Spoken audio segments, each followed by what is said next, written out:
பிதா குமாரன் பரிசுத்த ஆவியின் நாமத்தில் உங்கள் யாவரையும் நான் வாழ்த்துகின்றேன். இந்த நாளிலும் கூட உங்கள் யாவரையும் சந்திப்பதில் மிகுந்த மகிழ்ச்சி அடைகிறேன். எனக்கு அருமையானவர்களே, ஆண்டவராகிய இயேசு கிறிஸ்து உங்கள் ஒவ்வொருவரையும் நேசிக்கிறார். இந்த நாளிலும் இந்த சத்தியத்திற்கு நேராக உங்கள் இருதயத்தை திருப்புங்கள். ஆண்டவராகிய இயேசு கிறிஸ்து உங்களோடு கூட பேசுவார். உங்களுடைய பிரயோஜனத்திற்கென்று வல்லமை என்கிற தலைப்பில் சில வார்த்தைகளை நான் சொல்ல பிரயாசப்படுகின்றேன். ஆண்டவராகிய இயேசு கிறிஸ்து அவர் சர்வ வல்லமுள்ள தேவன் என்று சொல்லி வேதம் சொல்லுகிறது. அவர் பிதாவின் மகிமையிலே பரிசுத்த ஆவியானவராக, பரிசுத்த ஆவியினால் நிறைந்தவராக, அவருடைய பராக்கிரமத்தின் நாளிலே அவர் வல்லமையோடும் மிகுந்த ஆரவார சத்தத்தோடும் அவர் நடு ஆகாயத்திலே சீக்கிரம் தோன்றும் கடைசி நாட்களிலே நாம் வாழ்ந்து கொண்டிருக்கின்றோம். இயேசு கிறிஸ்து என்னும் இரட்சகர் வர எதிர்பார்த்து காத்திருக்கின்ற ஜனங்களாக நாம் இருக்கின்றோம். எனக்கு அருமையான தேவனுடைய ஜனமே, அவருடைய வல்லமை குறித்து நீங்கள் அறிந்து கொள்ள வேண்டும்.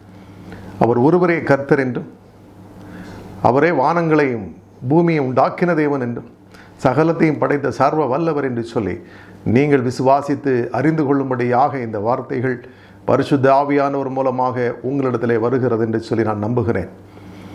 உங்களுடைய வாழ்க்கையில் தீராத நோய்கள் இருக்கலாம், இதுவரையிலும் நிறைவேறாத அநேக காரியங்கள் இருக்கலாம். எதுவாக இருந்தாலும் ஆண்டவராகிய இயேசு கிறிஸ்துவினுடைய வார்த்தையில் வல்லமை உண்டென்று நீங்கள் விசுவாசித்து இந்த நிகழ்ச்சியில் என்னோடு கூட சேர்ந்து ஜெபிக்கும் பொழுது ஆண்டவராகிய இயேசு கிறிஸ்து உங்களுக்கு பலத்த அற்புதங்களை செய்வார்.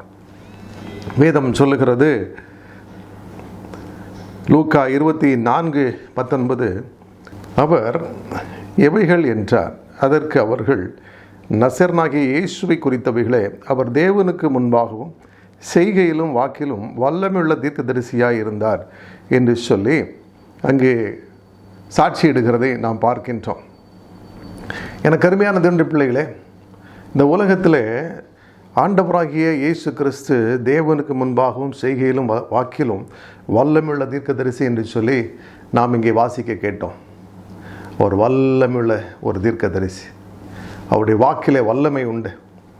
அவர் ஒரு சொல்லாலே சகலத்தையும் படைத்த சர்வ வல்லமையுள்ள தேவன். அவருடைய வார்த்தையின் வல்லமை இன்றைக்கும் கிரியை செய்கிறதாக இருக்கின்றது. என்னுடைய ஊழியத்தின் பாதையிலே ஆண்டவராகிய இயேசு கிறிஸ்து ஒரு வார்த்தை சொல்லி அநேகருடைய கட்டுகளை உடைத்து விடுதலையாக்கி இருக்கிறார். ஒரு சகோதரன் அதிகமான பிசாசு போராட்டத்தினாலே அவர் உபத்திரவங்கள் நிறைந்தவராய் காணப்பட்டார்.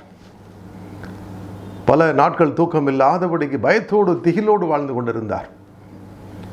என்ன செய்வதென்று தெரியவில்லை. ஒரு நாள் ஆண்டவராகிய இயேசு கிறிஸ்துவினுடைய பிரசன்னத்திற்குள்ளே வந்து சேர்ந்தார். ஒரு உபவாச கூட்டத்திலே வந்து நின்று கண்ணீரோடு ஜெபித்தார்.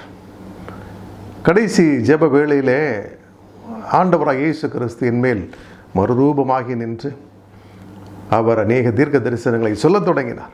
பிசாசுகளை கடிந்து கொள்ள தொடங்கினார். வார்த்தை வல்லமையாய் புறப்பட்ட வேளையிலே ஒரு சகோதரி என்னை பார்த்து கொண்டிருக்கும் பொழுது ஆண்டவராகிய இயேசு கிறிஸ்து மறுரூபம் அடைந்தவராக, அவர் என்மேல் மிகவும் பெரியவராக நின்றதை அந்த சகோதரி கண்டார்கள். அந்த நேரத்தில் தானே என் ஆண்டவராகிய இயேசு கிறிஸ்து அந்த மகனுக்குள் இருந்த அசுத்த ஆவிகளை துரத்தினார். இன்னும் அநேகர் பலத்த அற்புதங்களை பெற்றுக்கொண்டார்கள். ஆவியின் அபிஷேகத்தை பெற்றுக்கொண்டார்கள். விடுதலையை பெற்றுக்கொண்டார்கள். அநேகருடைய கட்டுகள் உடைக்கப்பட்டது. அந்த வாலிப சகோதரனும் விடுதலையாகி நல்ல ஒரு அபிஷேகத்தை பெற்றுக்கொண்டார். தீராத கழுத்து வலி, தீராத தலைவலி, எல்லாவற்றிலிருந்து விடுதலையாக்கப்பட்டவராக ஆண்டவராகிய இயேசு கிறிஸ்துவுக்கு இன்றும் ஊழியம் செய்து வருகிறார். ஏன் இதை சொல்லுகிறேன் என்று சொன்னால், அவருடைய வாக்கிலே வல்லமை உண்டு. ஒவ்வொரு ஊழியக்காரரும் அற்புதங்களை செய்ய வரம் பெற்றிருக்கிறார்கள் என்று சொன்னால் அது இந்த வரம்தான். இயேசு கிறிஸ்துவே அற்புதங்களை செய்கிறவர். அவரே தம்முடைய வாக்கின் வல்லமையை வெளிப்படுத்துகிற தேவன். மனிதர்களாகிய அவருடைய ஊழியக்காரர் மேலே அவர் மறுரூபமாகி நின்று தம்முடைய வார்த்தையினால் வார்த்தை அனுப்பி அநேகரை சுகமாக்கி விடுதலையாக்கி சாட்சியாக நிறுத்துகிறார்.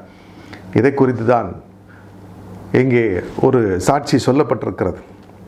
அவர் தேவனுக்கு முன்பாக செய்கையிலும் வாக்கிலும் வல்லமை உள்ள தீர்க்கதரிசி என்று சொல்லி, ஒரு வல்லமை உள்ள தீர்க்கதரிசி என்று சொல்லி யாரெல்லாம் விசுவாசித்து அவருடைய சமூகத்திற்கு வருகிறார்களோ, அவருடைய பாதத்திலே வந்து முழங்கால் படியிட்டு கண்ணீரோடு காத்திருக்கிறார்களோ, எனக்கு இன்றைக்கு ஒரு விடுதலை வரும், இயேசு கிறிஸ்து என்னோடு பேசுவார் என்று சொல்லி யாரெல்லாம் விசுவாசிக்கிறார்களோ அத்தனை பேருக்கும் அற்புதங்களை அவர் செய்கிறார். இரண்டாவதாக ரோமர் 9:17 சொல்லுகிறது, மேலும் என்னுடைய வல்லமையை உன்னிடத்தில் காண்பிக்கும்படியாகவும் என்னுடைய நாமம் பூமியில் எங்கும் பிரஸ்தாபம் ஆகும்படியாகவும் உன்னை நிலைநிறுத்தினேன் என்று பார்வோனுடனே சொன்னதாக வேதத்தில் சொல்லியிருக்கிறது. ஆண்டவருடைய நாமம் பிரஸ்தாபம் அடையணும். எல்லா ஜனங்களும் ஆண்டவராகிய இயேசு கிறிஸ்துவே சகலத்தையும் படைத்த சர்வ வல்லவர், அவருடைய வல்லமை மிகவும் பெரியது என்று சொல்லி எல்லாரும் அறிந்து கொள்ளணும், எதிரிகளும் அறிந்து கொள்ளணும். எகிப்திலே இஸ்ரவேல் ஜனங்களை அடிமைத்தனப்படுத்தி வைத்திருந்த பார்வோனும் அவனுடைய ஜனங்களும் அறிந்து கொள்ளணும். அது வேதத்தில் எழுதப்பட்டு உலகம் முழுவதும் ஆண்டவராகிய தேவன் 10 வாதைகளை அனுப்பி தன்னுடைய ஜனங்களை மீட்டு கொண்டார் என்று சொல்லி அநேகர் அறிந்து கொள்ளணும். தேவனுக்கு என்ன வல்லமை உண்டு, அவரை எதிர்த்து ஒருவனாலும் நிற்க முடியாது, ஒரு சத்துருவும் கிரியை செய்ய முடியாது, எந்த ஒரு பிசாசும் எழும்பி நின்று ஒரு கிரியையும் செய்து மேற்கொள்ள முடியாது என்பதை இந்த உலகத்திற்கு காண்பிக்கும்படியாகவே அவர் தம்முடைய வல்லமையை வெளிக்காண்பித்தார். எனக்கு அருமையான தேவனுடைய பிள்ளைகளே, இது வேதத்தில் எழுதப்பட்டிருக்கிறது. தேவனுடைய வல்லமை வெளிப்பட்டால் போதும், இந்த உலகம் மாறிவிடும். ஆண்டவராகிய இயேசு கிறிஸ்து ஒவ்வொரு காலகட்டத்திலேயும் தன்னுடைய வார்த்தையை நிறைவேற்றி வருகிறார். பங்கு பங்காக, வகை வகையாக அவருடைய வார்த்தைகள் நிறைவேறிக்கொண்டே இருக்கிறது. அவர் சொன்ன ஒவ்வொரு தீர்க்க தரிசன வசனங்களும் இன்றளவும் நிறைவேறிக்கொண்டே இருக்கிறது. அவர் தம்முடைய ஊழியர்களை அழைத்து அவர்களுக்கு வல்லமை கொடுத்து பிசாசுகளை துரத்தவும் நோயாளிகளை சுகமாக்கவும் அதிகாரம் கொடுத்து அனுப்பினார் என்று சொல்லி பார்க்கின்றோம். அநேக பிசாசுகள் அவர்களுக்கு சீஷர்களுக்கு கட்டுப்பட்டது. ஆனாலும் விசுவாசம் இல்லாமல் அவர்கள் சில பிசாசுகளை துரத்த முடியாமல் போயிற்று. அவிவிசுவாசம் உள்ள மாறுபாடான சந்ததியை எந்த மட்டும் நான் உங்களுக்கு பொறுமையாக இருப்பேன் என்று சொன்னார். அநேக ஊழியர்களுக்கு இன்றைக்கு விசுவாசம் காணப்படாமல் போய்விடுகிறது. அதனால் நிறைய அற்புதங்கள் நடக்கிறதில்ல. விசுவாசம் என்றைக்கு நமக்கு குறையும் என்று சொன்னால், வேத வாசிப்பிலும் ஜபத்திலும் நாம் குறைந்து போகும் பொழுது, உலகத்தை பின்பற்றி உலக ஆசைக்குள்ளாக போய் உலகத்தை அனுபவிக்க துடிக்கும் பொழுது, பெருமையிலும் மேட்டிமையிலும் வாழ்ந்து கொண்டிருக்கும் பொழுது தான் அற்புதங்கள் நடக்குமா என்று சொல்லி அவிவிசுவாசம் வரும். அவிவிசுவாசம் நீங்கும்படி நீங்கள் உங்களுக்காக ஜெபியுங்கள். ஆண்டவரை இயேசு கிறிஸ்துவும் பிதாவின் வலது பாரசத்தில் வீற்றிருந்து உங்களுக்காக அவரும் வேண்டுதல் செய்கிறவராக இருக்கிறார். எனக்கு அருமையானவர்கள், உங்களுடைய விசுவாசம் ஒரு காலம் ஒழிந்து போகக்கூடாது. விசுவாசம் என்பது ஒரு வரம். 1 கொரிந்தியர் 12ஆம் அதிகாரத்தில் அந்த விசுவாசத்தினாலே நமக்கு அற்புதங்களை செய்கிற சக்தி உண்டு. வல்லமை வரங்கள் இயேசு கிறிஸ்துவினுடைய சமூகத்தில் இருக்கின்றது. நாம் கேட்டால் அதை தருவேன் என்று சொல்லியிருக்கிறார். அதிக நிச்சயம் என்று சொல்லியிருக்கிறார். எதையெல்லாமோ கேட்கிறோம், என்னென்ன காரியங்கள் உலகத்தினுடைய நன்மைகளெல்லாம் கேட்கிறோம். தேவனிடத்தில் நீங்கள் கேட்க வேண்டியது அவருடைய வல்லமை வரங்களை. வல்லமையும் வரங்களையும் நாடுங்கள் என்று சொல்லி வேதம் சொல்லுகிறது. எனவே நீங்கள் அவரிடத்தில் கேட்க வேண்டியது அதுதான். அநேகர் தங்களுடைய பரிசுத்தத்திற்காகவே ஜெபித்து இந்த உலகத்திலே தங்களுடைய வாழ்நாளை கழித்து போடுகிறார்கள். பாவங்களை அறிக்கையிட்டு விட்டு விட்டால் இரக்கம் பெறுவோம். பாவத்தோடு கூட தேவனுக்கு ஒருவனும் ஊழியம் செய்ய முடியாது. பாவம் செய்கிற எவனும் அதற்கு அடிமையாக இருக்கிறான். பரிசுத்தம் இல்லாமல் அவரை ஒருவனும் தரிசிக்க முடியாது. எனவே உங்களை பரிசுத்தம் பண்ணிக்கொள்ளுங்கள், பரிசுத்த உபவாச நாளை நியமியுங்கள். தேவன் உங்கள் மத்தியிலே அற்புதங்களை செய்வார். உங்கள் வாழ்க்கையில் இதுவரையிலும் தீராத காரியங்கள், வராத நன்மைகள் எல்லாவற்றுக்கும் ஒரு தீர்வு உண்டு. நீங்கள் அவரை நெருங்கி வர வேண்டும். இயேசு கிறிஸ்துவினுடைய சமூகத்தில் வந்து நின்று உங்களுடைய அபாத்திரத்தன்மையை நினைத்தவர்களாக, ஆண்டவரே உம்முடைய மேஜையிலிருந்து கீழே விழுகின்ற துணிக்கைகளையும் பொறுக்கிக் கொள்ள நான் பாத்திரவான் அல்ல, பாத்திரவதி அல்ல, ஆனால் உம்முடைய மிகுந்த இரக்கத்தின்படி, கிருபையின்படி, தயவின்படி நான் உம்முடைய சமூகத்தில் வருகின்றேன். நான் உம்முடைய பிள்ளை அல்லவா, என்னை பரிசுத்தப்படுத்தும் என்று சொல்லுங்கள். நான் உம்முடைய பிள்ளை அல்லவா, என்னை உம்முடைய வல்லமையினால் நிரப்பும் என்று சொல்லுங்கள். எனக்கு வரங்களை தாருங்கள், நான் ஊழியம் செய்யட்டும் என்று சொல்லி வாஞ்சியோடு கேளுங்கள். இன்னும் பாவம் செய்து இன்னும் உலகத்தை அனுபவிக்கட்டும், இன்னும் கொஞ்ச நாள் என்று சொல்லி இந்த உலகத்திலே உங்களுடைய வாழ்நாளை வீணாளாய் கழித்து போட்டது போதும். ஆண்டவரை இயேசு எனும் இரட்சகர் சீக்கிரமாய் வரப்போகிறார். அவர் வல்லமையோடும் பிரதான தூதனுடைய சத்தத்தோடும் வானத்தில் தோன்றும் நாள் நெருங்கிவிட்டது. அதற்கான யுத்தங்கள் தொடங்கிவிட்டது. அதற்கான பூமி அதிர்ச்சிகள், இயற்கை சீற்றங்கள் இன்றைக்கு உலகத்தில் அது ஆரம்பித்து விட்டது. வேதனைகள் ஆரம்பித்து விட்டது. சுவிசேஷம் கிட்டத்தட்ட அறிவிக்கப்பட்டு முடிக்கக்கூடிய சூழ்நிலை வந்துவிட்டது. தேவராஜ்யத்தினுடைய சுவிசேஷம் உலகமெங்கிலும் அறிவிக்கப்படும், அப்பொழுது முடிவு வரும் என்று சொல்லி வேதம் சொல்லுகிறது. ஆண்டவராகிய இயேசு கிறிஸ்து சீக்கிரம் வருவார். அதற்குள்ளாகவே நீங்கள் ஒரு கூட்ட ஜனங்களை ஆதாயப்படுத்தும்படிக்கு, இயேசு கிறிஸ்துடைய ராஜ்யத்தை கட்டி எழுப்பும்படிக்கு உங்களை அவருடைய கரத்திலே அர்ப்பணியுங்கள். அதற்காகத்தான் இன்றைக்கு இந்த சத்தியத்தை உங்கள் மத்தியிலே நான் பேசி கொண்டிருக்கின்றேன். எனக்கு அருமையானவர்களே, அவர் தம்முடைய வல்லமை பிரஸ்தாபமாகும்படிக்கு அவர் கிரியை செய்கிற தேவன். இயேசு கிறிஸ்து அவர் வல்லமுள்ள தேவன். அதை உலகம் அறிந்து கொள்ளும். இன்றைக்கு அவருடைய வாயின் வார்த்தைகள் மத்திய 24ஆம் அதிகாரத்தில் சொல்லப்பட்டவைகள், மார்க் 13 சொல்லப்பட்டவைகள் இன்றைக்கு உலகத்தில் நிறைவேறி கொண்டிருக்கிறது. அவருடைய வார்த்தையின் வல்லமை தான் இன்றைக்கு உலகத்தில் சம்பவித்துக் கொண்டிருக்கிறது. கடைசி காலம் என்பதற்கு அநேக அடையாளங்களை சொல்லி ஆண்டவர் அதை நிறைவேற்றி கொண்டிருக்கிறார். சமுத்திரம் கொந்தளித்து பொங்கி வருகிறது. இன்றைக்கும் பலத்த கிரியைகளை ஆண்டவருடைய வார்த்தை சொன்னபடியே, அவர் சொன்னபடியே செய்து வருகிறார். இதை கேட்டும் விசுவாசிக்க முடியாமல் இருக்கின்றீர்களா? கண்டும் உணராமல் இருக்கிறீர்களா? கண்ணிருந்தும் குருடராக, செவிகளிருந்தும் செவிடராக இன்றைக்கும் இஸ்ரவேல் ஜனங்கள் இருக்கிறார்கள், யூதர்கள் இருக்கிறார்கள்.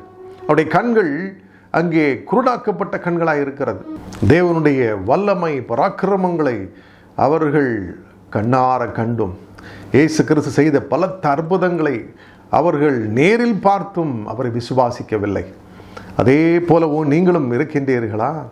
இன்றைக்கி இயேசு கிறிஸ்துவின் அண்டையிலே ஓடி வந்து உங்களை அர்ப்பணித்து தாழ்த்தி மண்டியிட்டு, ஆண்டவரே என்னை மன்னியும் என்று சொல்லி ஒரு வார்த்தை சொல்லுங்கள். இயேசுவே, உம்மை பற்றி அறிந்து கொள்ள, உம்முடைய வல்லமை அறிந்து கொள்ள எனக்கு நீர் உதவி செய்யும், என் கண்களை திறந்து கொடும். என்னால் விசுவாசிக்க முடியலையே, பொல்லாத பிசாசு என்னை அடிமைத்தனப்படுத்தி வைத்திருக்கிறான் என்று சொல்லி அங்கலாய்த்து புலம்புங்கள். அவர் உங்களுக்கு உதவி செய்வார். இயேசு உங்களுக்கு உதவி செய்வார். எந்த ஒரு மனுஷனும் உங்களுக்கு உதவி செய்ய முடியாது. பரலோகத்துக்கு போகிறதற்கான வழியை தான் காட்ட முடியும். ஆனாலும் இயேசு கிறிஸ்து ஒருவர் மாத்திரமே தம்முடைய வல்லமை உங்கள் மத்தியிலே வெளிப்படுத்தி உங்களை ஜீவ கரையிலே சேர்க்கும் வரைக்கும் கரம் பிடித்து நடத்தி உங்களை கன்மலையின் பட்டணமாக மாற்ற அவர் வல்லவராய் இருக்கிறார். எனக்கு அருமையான தேவனுடைய பிள்ளைகளே, 1 கொரிந்தியர் 15:24 சொல்லுகிறது, அதன் பின்பு முடிவு உண்டாகும். அப்பொழுது அவர் சகல துரைத்தனத்தையும் சகல அதிகாரத்தையும் வல்லமையையும் பரிகரித்து தேவனும் பிதாவுமாய் இருக்கிறவருக்கு ராஜ்யத்தை ஒப்பு கொடுப்பார் என்று சொல்லி இங்கே வேதம் சொல்லுகிறது. எனக்கு அருமையானவர்களே, எல்லா விதமான குழப்பங்களும், யுத்தங்களும், கலகங்களும், இயற்கை சீற்றங்களும் இன்றைக்கு உலகத்தில் சம்பவித்துக் கொண்டிருக்கின்றது. இவைகளெல்லாம் வேதனைகளுக்கு ஆரம்பம். ஆண்டவராகிய இயேசு கிறிஸ்து தம்முடைய வல்லமையோடு கூட சகல துரைத்தனத்தையும் அதிகாரத்தையும் உலகத்தினுடைய வல்லமைகளையும் பரிகரித்து விடுவார். அப்படி பரிகரித்து தேவனும் பிதாவுமாக இருக்கிறவருக்கு ராஜ்யத்தை ஒப்பு கொடுப்பார் என்று சொல்லி வேதம் சொல்லுகிறது. அவருடைய இரகசிய வருகையிலே அவர் விசுவாசிக்கிறவர்கள், பரிசுத்தத்தை காத்து கொண்டவர்கள், இறுதி வரையிலும் நிலைத்திருந்தவர்கள், ரட்சிக்கப்பட்டவர்கள் அவருடைய சமூகத்தில் போய் முதலாம் இரகசிய வருகையில் எடுத்துக்கொள்ளப்பட்டவர்களாக தேவனுடைய வீட்டில் ஒரு வாசஸ்தலத்தில் அங்கே பிதாவினுடைய கரத்தில் ஒப்புவிக்கப்படுவார்கள். அதற்கு பின்பதாக 7 வருஷம் இந்த உலகத்தில் அந்தி கிறிஸ்துவனுடைய ஆட்சி இருக்கும். அதற்கு பின்பதாக 1000 வருஷத்து அரசாட்சி வரப்போகிறது. அதற்கு பின்பதாக நியாய தீர்ப்பு வரப்போகிறது. அதற்கு பின்பதாகத்தான் அங்கே எல்லா ஜனங்களையும், கர்த்தருடைய ஜனங்கள் எல்லாரையும் தேவனுடைய சமூகத்தில் ஆண்டவராக இயேசு கிறிஸ்து ஒப்பு கொடுப்பார். அன்றைக்கு அவர் ஒருவராக இருப்பார் என்று சொல்லி வேதம் சொல்லுகிறது. இயேசு கிறிஸ்து ஒருவரே கர்த்தராக இருப்பார். அவரை சகலத்தையும் ஆளுகை செய்வார் என்று வேதம் சொல்லுகிறது. இன்னும் அதிகமாக நாம் வாசிக்கும் பொழுது எபேசியர் 1:19 சொல்லுகிறது, தாம் கிறிஸ்துவை மரித்தோரிலிருந்து எழுப்பி அவரிடத்தில் நடப்பித்த தமது பலத்த சத்துவத்தின் வல்லமையின்படியே விசுவாசிக்கிறவர்களாகிய நம்மிடத்திலே காண்பிக்கும் தம்முடைய வல்லமையின் மகா மேன்மையான மகத்துவம் என்னதென்றும் நீங்கள் அறியும்படிக்கு அவர் உங்களுக்கு பிரகாசமுள்ள மனக்கண்களை கொடுக்க வேண்டும் என்று வேண்டிக் கொள்ளுகிறேன் என்று சொல்லி இங்கே பவுல் அப்போஸ்தலன் எபேசிய சபைக்கு எழுதுகிறார். ஆண்டவராகிய இயேசு கிறிஸ்து மரித்தோரிலிருந்து எழுப்பப்பட்டார் என்று சொல்லி நீங்கள் விசுவாசிக்க வேண்டும். அவர் தமது பலத்த சத்துவத்தின் வல்லமையின்படி விசுவாசிக்கிறவர்களாகி நம்மிடத்தில் காண்பிக்கும் தம்முடைய வல்லமையின் மகா மேன்மையான மகத்துவம் என்பது ஆண்டவராகிய இயேசு கிறிஸ்துவை உயிரோடு எழுப்பி அவருக்கு சகல வல்லமையும் கொடுத்து அவரை தன் அளவிற்கு தன் நிலைமையில உயர்த்தி தன்னோடு கூட வலது பாரத்தில் வைத்து கொண்ட தேவனுடைய வல்லமை நீங்கள் அறிந்திருக்க வேண்டும்.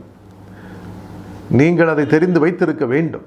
எனக்கு அருமையான தேவனுடைய பிள்ளைகளே, அப்படிப்பட்ட பிரகாசமுள்ள மனக்கண்கள் உங்களுக்கு வேணும். தேவனுடைய வல்லமை அறிந்து கொள்ள வேண்டும் என்று சொன்னால் இன்றைக்கு உங்களுக்கு அப்படிப்பட்ட மனக்கண்களை பரிசுத்த ஆவியானவர் கொடுத்து உங்களை வழிநடத்த வேண்டும்.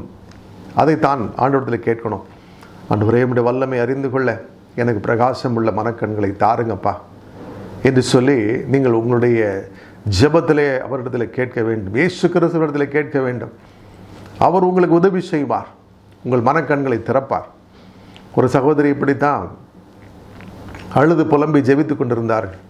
ஐயோ, நான் சாக போகிறேனே என்று சொல்லி, என்னை படைச்ச தெய்வம்னு ஒன்று இருந்தால் என் வியாதியை நீக்கட்டும், இந்த மரண கட்டிலிருந்து என்னை விடுதலை ஆக்கட்டும் என்று சொல்லி ஜெபித்த பொழுது ஆண்டவராகிய இயேசு கிறிஸ்து அந்த மகளுடைய மனக்கண்களை திறந்து அந்த மகளுக்கு அருகிலே வந்து நின்று அந்த மகளை தொட்டு சொன்னார், நான் உன்னை குணமாக்குவேன், பயப்படாதே என்று சொல்லி.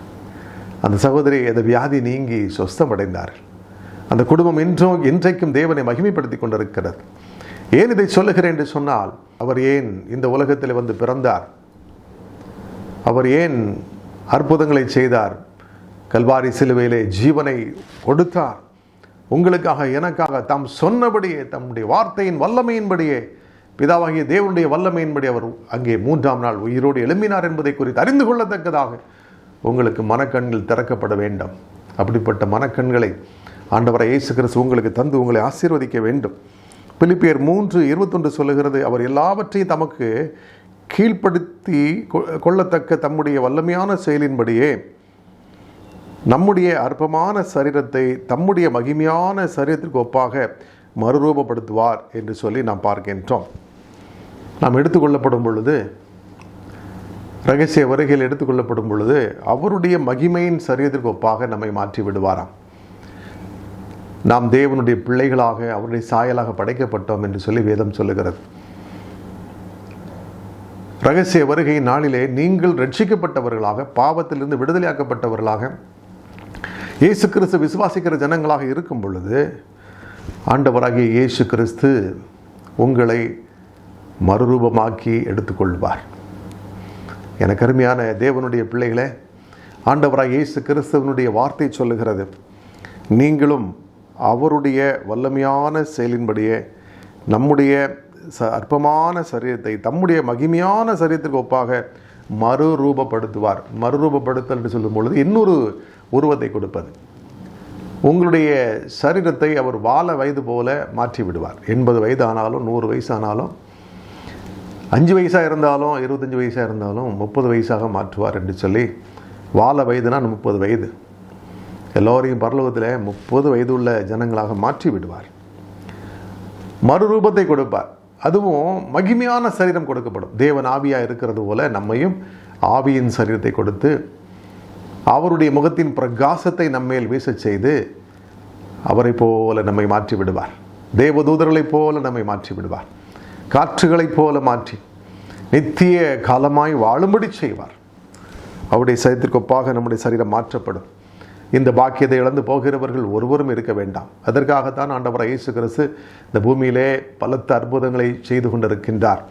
இந்நாள் வரையிலும் அநேகருக்கு தன்னை வெளிப்படுத்தி மனக்கண்களை திறந்து தன்னுடைய உருவத்தை காண்பித்து தன்னுடைய மகிமையின் பிரசன்னத்தினாலே அவர்களை நிரப்பி அபிஷேகித்து வல்லமை வரங்களை கொடுத்து அவர்களை இன்றைக்கும் இயேசு செய்த அற்புதங்களைப் போல இன்றைக்கும் செய்ய அவர்களை பயன்படுத்தி வருகிறார்.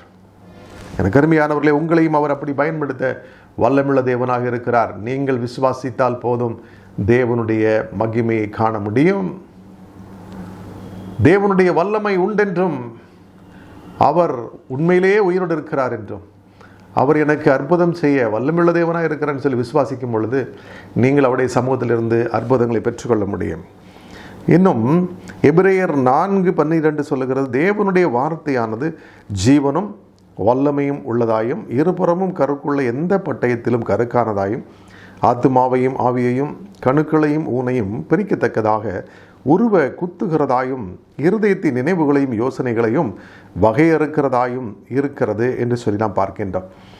தேவனுடைய வார்த்தையானது ஜீவனும் வல்லமையும் உள்ளதாக இருக்கிறது. உயிரற்ற ஒரு வாழ்க்கை, பாவம் நிறைந்த வாழ்க்கையிலே நீங்கள் மூழ்கி கிடக்கலாம். செத்த பிணத்தை போல, நடைப்பிணம் போல வாழ்ந்து கொண்டிருக்கலாம். கடன் பிரச்சனை உங்களை மூழ்கடித்து எந்த ஒரு அற்புதங்களை பெற்றுக்கொள்ள முடியாமல் நடைப்பிணம் போல வாழ்ந்து கொண்டிருக்கலாம்.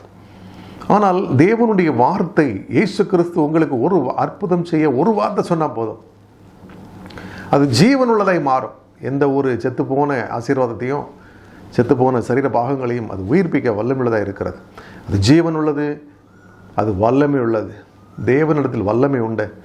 அந்த வல்லமை வானத்தையும் பூமியும் படைத்த வல்லமை, மனுஷரை படைத்த தேவனுடைய வல்லமை. அவர் சொன்னால் போதும், ஒரு வார்த்தை சொன்னால் போதும், அது அப்படியே நிறைவேறும். அவர் கட்டளையிட நிற்கும் என்று சொல்லி வேதம் சொல்லுகிறது. அவர் ஒரு வார்த்தை சொன்னால் போதும், சகலமும் உருவாகும். புதிய நன்மைகள் உங்களுக்கு உருவாகும்படி செய்வார். நீங்கள் அவரிடத்தில் வந்து விசுவாசிக்க வேண்டும். அது இருபுறமும் கருக்குள்ள பட்டயம். ஒரு புறம் கருக்கு இருந்தாலே போதும், ஷார்ப்பாக இருந்தாலே போதும், அது வெட்டி வீழ்த்தும். ஏன் இருபுறம் கருக்கு உள்ள பட்டயம் என்று சொல்லப்பட்டிருக்கிறது என்று சொன்னால், ஆண்டவருடைய வேத வசனங்கள் அவருடைய வாயிலிருந்து புறப்படும் பொழுது அது ஒரு பக்கம் ஷார்ப் உள்ள கூர்மையாக இருக்கின்ற ஒரு பட்டயமாக இருக்கிறது. நீங்கள் விசுவாசித்து அதே வார்த்தையை நீங்களும் அறிக்கையிடும் பொழுது அது மறுபுறமும் கூர்மையான ஒரு பட்டயமாக மாறிவிடுகிறது. அப்படியானால் அந்த ஆவியின் பட்டயம் என்று சொல்லக்கூடிய தேவ வசனம், தேவனுடைய வார்த்தை, அது செய்ய வேண்டிய காரியங்களை செய்து முடிக்கும். தடைகளை வெட்டி வீழ்த்தும். பிசாசின் கிரிகளை வெட்டி அகற்றி போடும். உங்களுக்கு எதிரான எல்லா சூழ்நிலைகளையும் வெட்டி வீழ்த்திவிடும். நீங்கள் ஜெயம் பெறுவீர்கள், யுத்தத்திலே மேற்கொள்ளுவீர்கள். இந்த உலகத்தில் உங்களுக்கு போராட்டங்கள் காணப்படும் பொழுது தேவனுடைய வார்த்தை ஜீவனுள்ளதாய் வல்லமுள்ளதாய் புறப்படும் பொழுது நீங்களும் ஆண்டுடைய வசனத்தை விசுவாசித்து சொல்லும் பொழுது உங்கள் வாழ்க்கையில் ஆண்டவரை இயேசு கிறிஸ்துவின் வார்த்தை பலத்த அற்புதங்களை செய்ய அது போதுமானதாக இருக்கிறது. கடைசியாக 1 பேதுரு 3:22 என்ன சொல்லுகிறது என்று சொன்னால், அவர் பரலோகத்திற்கு போய் தேவனுடைய வலது பாரிசத்தில் வீற்றிருக்கிறார். தேவ தூதர்களும் அதிகாரங்களும் வல்லமைகளும் அவருக்கு கீழ்ப்பட்டிருக்கிறது. அவர் பிதாவினுடைய வலது பாரிசத்திலே வீற்றிருக்கிறார், பரலோகத்திலே வீற்றிருக்கிறார் என்று சொல்லி இங்கே வேதம் சொல்லுகிறது. எனக்கு அருமையானவர்களே, அப்படி அவர் பரலோகத்திலே வலது பார்சத்திலே தேவனுடைய வலது பார்சத்தில் வீற்றிருக்கிறார். தேவ தூதர்களும் அதிகாரங்களும் வல்லமைகளும் அவருக்கு கீழ்ப்பட்டிருக்கிறது என்று சொல்லி நாம் இங்கே பார்க்கின்றோம். இப்படியானால் இயேசு கிறிஸ்துவுக்கு சகல அதிகாரமும் கொடுக்கப்பட்டிருக்கிறது. பிதாவாகிய தேவன் தன்னுடைய குமாரனாகிய இயேசு கிறிஸ்துவுக்கு தேவதூதர்கள் மேலே அதிகாரத்தையும் வல்லமையும் கொடுத்திருக்கின்றார். இதிலிருந்து நாம் என்ன தெரிந்து கொள்ளுகிறோம்? தேவனுடைய வலது பார்சல் வீற்றிருக்கிற ஆண்டவராய் இயேசு கிறிஸ்து சகல அதிகாரத்தையும் உடையவராக இருக்கிறார். உங்கள் ஜீவனை நரகத்திலே கொல்லவும், உங்களுடைய ஜீவனை பரலோகத்திற்கு அழைத்து செல்லவும் அவர் வல்லமுள்ள தேவன், அதிகாரமுள்ள தேவனாக இருக்கிறார். எனக்கு அருமையான தேவஜனமே, உங்கள் வாழ்க்கையில் அவருடைய வல்லமை வெளிப்பட வேண்டுமானால் ஆண்டவராய் இயேசு கிறிஸ்துவே சகல அதிகாரத்தையும் உடையவர், தேவனுடைய வலது பார்சத்தில் எனக்காகத்தான் வீற்றிருக்கிறார் என்று சொல்லி நீங்கள் விசுவாசித்து அவரை நம்புங்கள். அவருடைய சமூகத்தில் வந்து ஜெபியுங்கள். அப்பொழுது அவர் உங்களுக்கு பலத்த அற்புதங்களை செய்து உங்களுடைய மனக்கண்களை திறந்து உண்மையான தேவன் அவரே என்று சொல்லி அறிந்து கொள்ளும்படி செய்வார். உங்களை ரட்சித்து பாதுகாத்து பரிசுத்தப்படுத்தி பரலோக பரியந்தம் உங்களை உயர்த்தி ஆசீர்வதிப்பார். நீங்கள் நித்திய ஜீவனை பெறுவீர்கள். அவர் சீக்கிரம் வரப்போகிறார். மாரநாதா இயேசு கிறிஸ்து அவர் வானத்திலே சீக்கிரமாய் சடுதியிலே தோன்றுவார். அப்படி அவர் வரும் பொழுது நீங்களும் எடுத்துக்கொள்ளப்படத்தக்கதாக உங்களை ஒப்பு கொடுத்து மண்டியிட்டு மனம் தாழ்த்தி ஜெபியுங்கள். நீங்கள் கைவிடப்படுவதில்லை. நாம் ஜெபிக்கலாம். அன்பின் பரலோக பிதாவே, இயேசு கிறிஸ்துவின் நாமத்திலுமே நோக்கி பார்க்கின்றோம். ஆண்டவரே, இஸ்ரவேல் ஜனங்கள் மத்தியில் உம்முடைய வல்லமையை காண்பித்தீர். ஆனாலும் அவர்கள் முறுமுறுத்து முரட்டாட்டம் பண்ணி விசுவாசியாமல் போனார்கள்.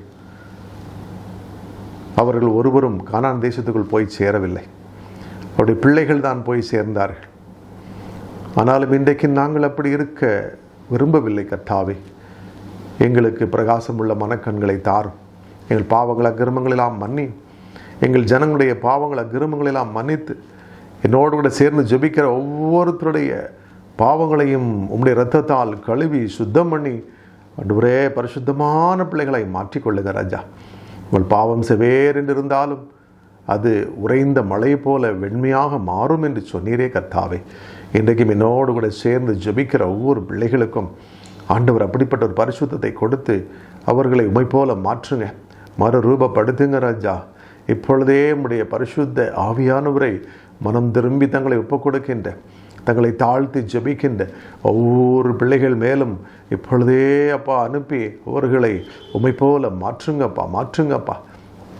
நம்முடைய வார்த்தையை அவர்கள் விசுவாசிக்கட்டும். ஜீவனுள்ள வல்லமையுள்ள நம்முடைய வார்த்தையை அவர்கள் விசுவாசித்து நம்முடைய வேத வசனத்தை அறிக்கையிடட்டும். அப்பொழுது அவர்களுடைய வாழ்க்கையில் அது இருபுறமும் கருக்குள்ள பட்டயத்தை போல அப்பா நம்முடைய வசனம் அது அவருடைய கையிலே பயன்படுத்தப்படும் பொழுது ஆண்டவரே எந்த ஒரு தடையும் அது வெட்டி அகற்றி வீழ்த்தி ஜெயத்தை பெற்றுக்கொள்ள அது போதுமானதாக இருக்கிறது. இன்றைக்கும் என்னோடு கூட சேர்ந்து ஜெபிக்கின்ற ஒவ்வொரு பிள்ளைகளையும் என் கர்த்தர் தொட்டு ஆசீர்வதிக்கிறதற்காக உமக்கு ஸ்தோத்திரம், ஸ்தோத்திரம், ஸ்தோத்திரம். அநேகருடைய கட்டுகளை அறுத்து போடுகிறீர், பிசாசுகளை துரத்துகிறீர். உம்முடைய வல்லமை வெளிப்படுகிறதற்காக நன்றி. உம்மை பார்க்கும்படியான மனக்கண்களை நீங்கள் திறந்து கொடுக்கிறதற்காக உமக்கு ஸ்தோத்திரம். ஆண்டவரே, இன்றைக்கும் அநேகருடைய வியாதிகளை அகற்றி கடன்களை எல்லாம் நீக்கி அற்புதம் செய்கிறதற்காய் ஸ்தோத்திரம். இப்பொழுதே உம்முடைய வல்லமையினால் இப்பொழுதும் அநேக ஜனங்களை நீங்கள் விடுவிக்கிறதற்காய் ஸ்தோத்திரம், ஆசீர்வதிக்கிறதற்காய் ஸ்தோத்திரம். தேவாதி தேவன் கர்த்தாதி கர்த்தர் இயேசு கிறிஸ்துவின் வருகைக்கு ஒவ்வொருவரையும் நீங்கள் ஆயத்தப்படுத்தி நானே கர்த்தர் என்று அநேகருக்கு உணர்த்தி பலப்படுத்தி உம்முடைய மகிமையின் பிரகாசத்தை அந்த அவர்கள் எந்த அறையிலே பெற்றிருக்கிறார்களோ அந்த அறையிலே நீர் இப்பொழுதே பிரகாசிக்க பண்ணி அவர்களை ஆசீர்வதிக்கிறதற்காய் ஸ்தோத்திரம். உம்மை விசுவாசிக்கும்படி செய்கிறதற்காய் நன்றி. உங்களை தாழ்த்தி ஜெபிக்கிறோம், உம்மை உயர்த்துகிறோம். இயேசுவின் நாமத்தில் ஜெபம் கேளும் நல்ல பிதாவே, ஆமென், ஆமென். எனக்கு அருமையானவர்களே, என்னை தொடர்பு கொண்டு ஜெபியுங்கள். உங்களுக்காக ஜெபிக்க நான் ஆயத்தமாக இருக்கிறேன். இயேசு கிறிஸ்து உங்களுக்கு தம்முடைய வல்லமையினால் பலத்த அற்புதங்களை செய்வாராக. ஆமென்.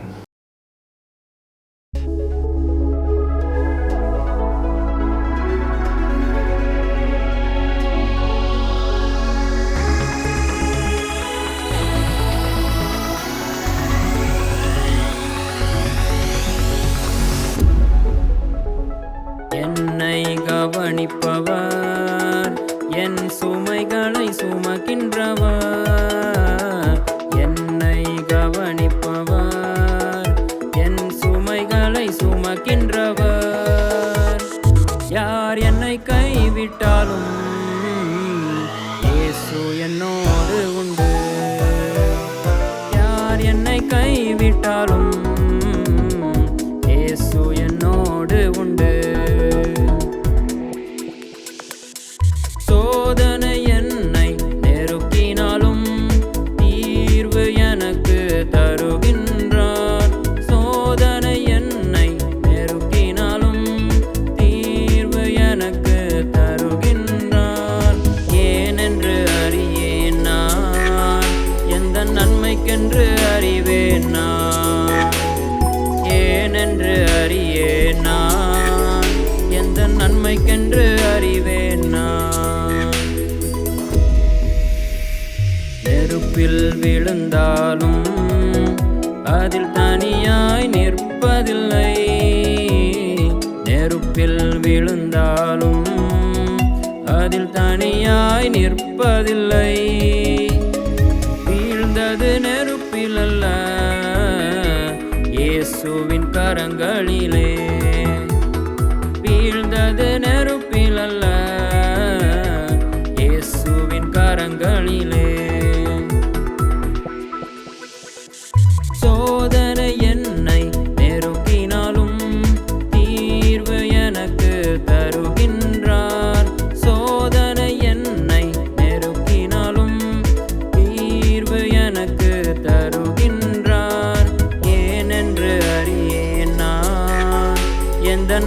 நன்மைக்கென்று அறிவேன் நான், ஏனென்று அறியேனா, எந்த நன்மைக்கென்று